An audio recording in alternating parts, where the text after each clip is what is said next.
Righto, tellio there, Chanson. You know what day it is today? Wolf. iPhone and new Apple Watch launch day. So I'm out here in Knife Point. I have my stab vest on. And every day is a sunny day on Apple launch day. Go through my videos for the last 5 years. They've all been sunny days. I think Tim Cook must have a line up there to God. And yes, of course, I did pray to Tim Cook today. So let's go to the Apple store and pick up this iPhone and watch. And for the last few years, every time I've gone to the Apple iPhone launch, it has actually been fairly quiet. This year, there was actually quite a few people. There were actually queues, there were lines. So anyway, I went there, quite packed, as I said, and there's a Samsung store downstairs.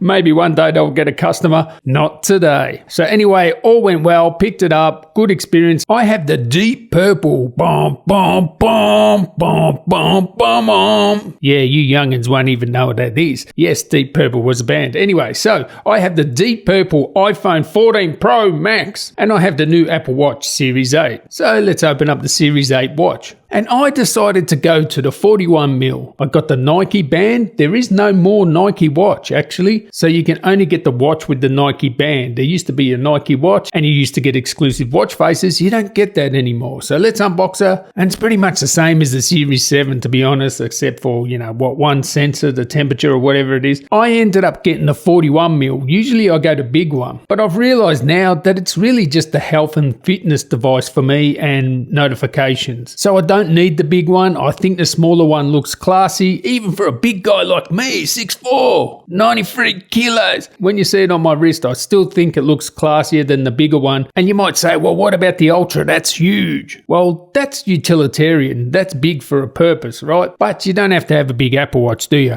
So I ended up getting the Starlight 41mm, and I didn't even know it was Starlight color. I just go, hey, there. Give me that one with the red band. Looks like a Ducati. And this is the one I got. It looks cool. I gotta say, it took me a little bit to get used to it being so small, going from the bigger one, but I gotta say, it looks a lot more classy. This Nike band is good. The Nike bands are always good. And this is the Series 8 watch, and I like it. The Starlight color sort of looks goldish. The watch face, I thought it would be too small, but no, it's actually legible, very legible. So now I can use it more as a fitness band, whereas the other one looked a bit big. And, I have my own watch. I don't really want to have an Apple Watch. I wish they would make a band, but this thing is nice and classy, and I always get the cheapest one. Just get the cheapest aluminium Wi-Fi one, and that's the way to go. Unless you want the other one. It's your money.